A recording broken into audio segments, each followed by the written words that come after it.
मैंने दुखी मन से उस अदृश्य शक्ति से पूछा, जिस स्थान पर अत्याचार हो रहा हो, निर्दोष लोगों को मारा जा रहा हो, मासूम बच्चों को अनाथ किया जा रहा हो, नवविवाहित स्त्रियों को विधवा बनाया जा रहा हो, और तो और उनके मरने के बाद उनके पार्थिव शरीर के गुप्तांगों को देखा जा रहा हो, उस स्थान पर आप मुझे मेरे क्षत्रिय धर्म का पालन करने से रोक रहे हैं। ये कैसा न्याय है प्रभु?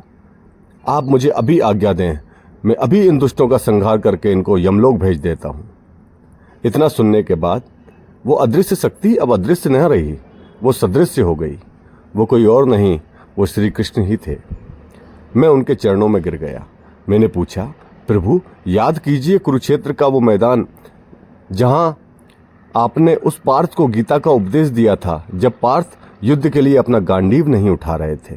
तब आप कह रहे थे, युद्ध करो पार्थ, युद्ध करो। और आज मैं धनुष उठाना चाहता हूं, तो आप मुझे धनुष उठाने से रोक रहे हो।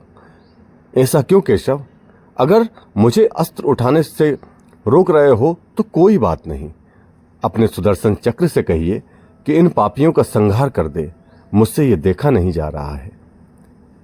केशव बोले कि तुम पूछ रहे हो कि मैं तुमको धनुष उठाने से क्यों रोक रहा हूं, तो सुनो, ये युग हमारा नहीं है पार्थ।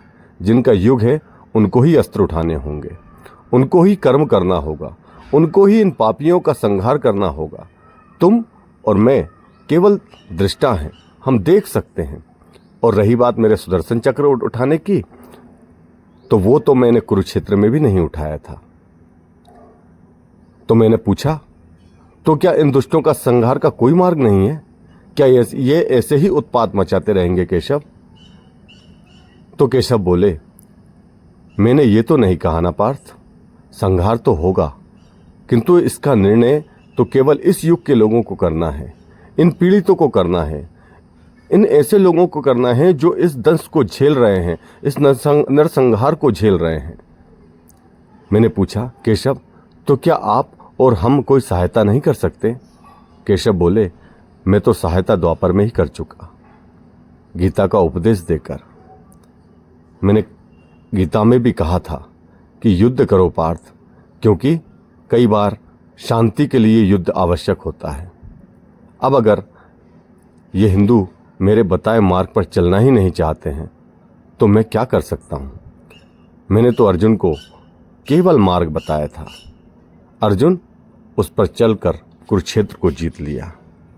अगर इनको भी मेरा ज्ञान याद आ जाए तो संभवतः पुनः शांति हो जाए, पुनः शांति हो जाए, पुनः शांति हो जाए।